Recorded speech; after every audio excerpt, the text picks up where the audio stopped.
Hello po, magandang tanghali po sa inyo lahat. Hindi po nababalik si Jessica Bus TV. Pasensya na po kayo kung matagal ako nakapag-ibon sa pag-vlog sa pag-live ko kasi hindi naman po. Hirap pa rin naman ng hirap nga po ng buhay. Pasensya po kasi sa aking trabaho. Sa ngayon po, nandito ako sa barangay. Dito, volunteer po ako ng isang barangay. Shoutout po pala sa aming mahal na kapitan na si Cap Sanig Tanonse at sa aming pong hepe na kay Wilfredo Babula at sa aming pong mga kagawad. Shoutout po sa inyo lahat dyan. Kagabi po, dumuti ako.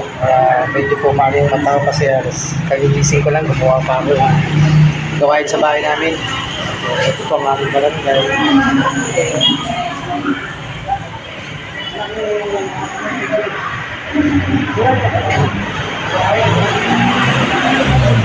Pasensya na po kayo kung ngayon lang kapag-live.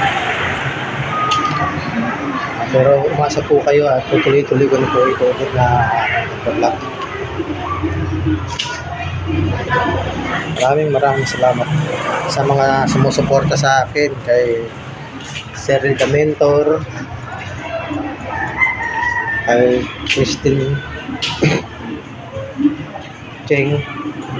Pasensya na po kayo, medyo nakakalimutan ko ng mga pangalan nyo.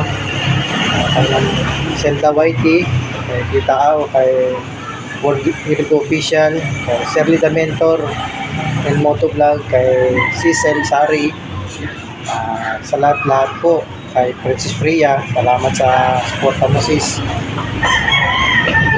Sana nakuha niyo ako, naintindihan niyo ako. Ako pa rin po ay papasalamat sa Panginoon natin at talaga hindi niya pa rin po kami pinagawa na mag-asawa. Kaya po nga sabi, tuloy lang po ang laban. Ito po yung mga pinala namin buwangan na nakaraan. Ito nagsasako namin. Ito po yung aming ambulance.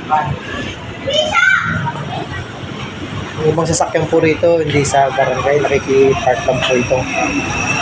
Kasi wala po silang parking. Kaysa naman po nakakaano sa mga skinita, bayad na masikap na i-parking dito.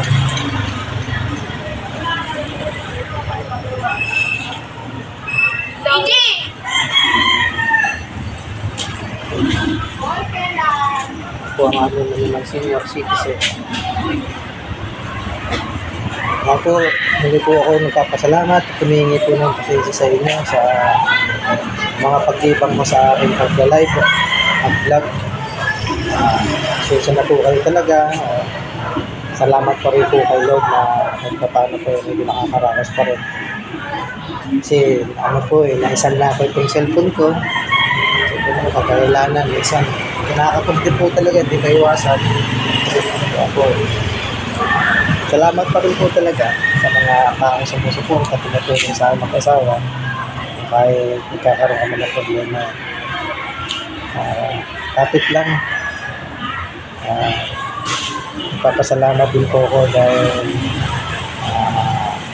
may nagtiwala sa akin kasi ito nga po dahil sa stress ako na napag-isipan ng aming kapitan at pepe na ipasok ako dito sa kanilang barangay bilang isang volunteer ng barangay. Maraming salamat po talaga kay Hepe sa mga kagawad. Salamat po.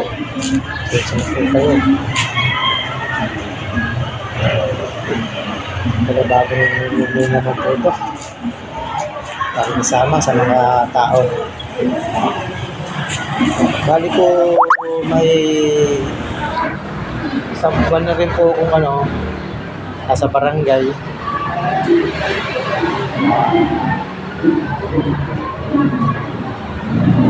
Sabi nga ng iba basta gumawa ka lang ng mabuti, tumulong ka sa kapwa mo, kung anong tama, doon ka. Kaya dapat nga tis lang, tiyaga lang. Minsan po rito sa mga barangay dito sa amin, marami pong nagpapa-blatter, nag-aaway na mag-asawa.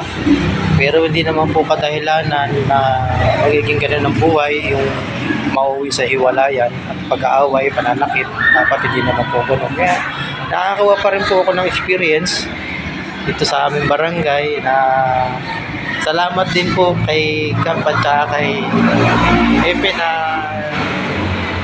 binigyan niya ako ng opportunity na ginawa niya ako summon officer. Papasalamat pa rin ako.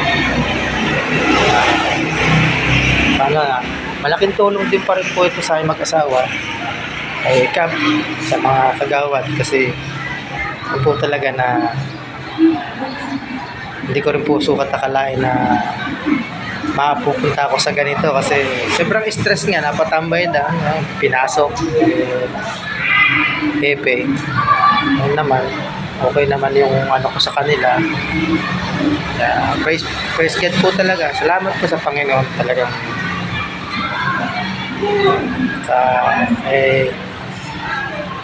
hindi po ano naman po, siyempre ako mababala yung luha ko, minsan pagkasalita ako napapaluwa. Minsan kaya lang po ako ngayon nakapag-vlog po ako kasi nung naisanla ako po ito, tagal ko rin nawala. Tapos ito po, nung kapag-trabaho ko ng mga 2 linggo, talagang sinabi ko sa sarili ko na kukunin ko yung cellphone ko.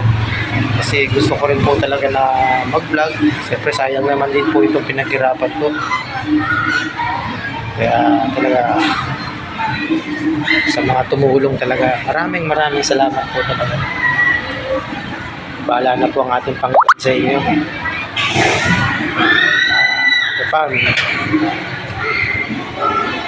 Nakakaroon ako ng experience sa mga ganyang problema.